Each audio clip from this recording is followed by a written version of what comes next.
Welcome back to Penguin Game Day. Happy to be joined by offensive coordinator Troy Rothenbuhler in his fourth season with the Penguins. Coach, after a sluggish start last Thursday, things kind of got in motion second half. Yeah, absolutely. You know, it all started with block kicks and great defense, and all of a sudden puts us in a pretty good spot to make some easy runs into the end zone. The shortened field, that also helps too. Yeah, absolutely.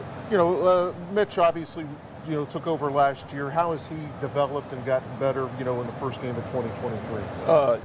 Just the overall package, understanding what we're doing, what we're trying to do with each play, just knowing the ins and outs, knowing where to go with the ball. His decisions will keep coming faster and faster. So kind of take us through, you guys do hand signals, there's the play clock there. So, I know some people are kind of edgy on their seats. The clock's down to 5 and you haven't snapped the ball. So what's that process in between plays kind of go through? Take us through that process. Well, we'll go through basically during the previous play. You're getting an estimate based on what the defense is doing. Hey, this is going to be a good play. It's going to be, next down's going to be first down. So you start getting the next call ready so that as soon as the previous play is blown dead, it's got to start coming, from me down to the signalers, to Mitch, and to the receivers and everybody else, and he's got to echo it to the O-line.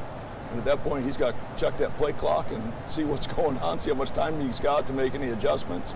So all your quarterbacks, when they're in there, there's a lot going on before they even go to the line. Well, they're at the line of scrimmage before they snap the ball. Yeah, there's checks they've got to hit based on what they see. Whether they've got to adjust points and different things based on what the defense is giving you, and then get ready to go. Now, being the OC, do you kind of script plays, or does it depend on where you're at? Do you go in tomorrow and say, okay, these are the first 5 or 10 plays we're going to look at? We really script based on situations. Normal down and distance, first and 10, second medium. We take our best 20 calls and put them on paper and have those ready to go. And then each third down scenario, a third and 2 to 3, we've got our first 2 or 3 calls ready to go. On 3rd and 7, the first call to come out. Then we hit the red zone. It's the same way. Here's the first 2 calls in the red zone. Let's go. Pat, did you have to change at all? Last year was last year, and obviously there was a great running back here. But, now Tyshawn and Dre and several others are in there. You adjust to your talent? You always look at your players first. And you say, okay, so Mitch can do these things. The receivers can do these things. Okay, our running backs, okay, are they better tight inside zone runners, outside zone runners? What's our O-line block well? And you come up with the package based on what all those factors get considered. Because I could like a play, but if they can't execute, it doesn't do us any good. We saw 3 quarterbacks last week, just that experience that they got in that game with the rest of the season coming up.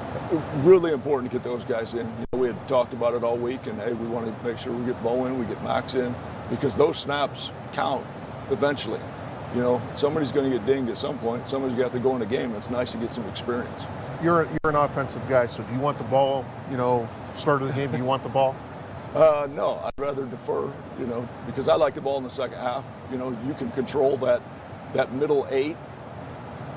You've got the ball definitely coming out in the second half, so you don't get stuck going 14-14. All of a sudden, you haven't touched the ball yet, and you lost 14 points potentially. So when you get the ball, when the other team wins the toss and they defer, this Saturday first play is going to be a bomb, right? It might be. You never know.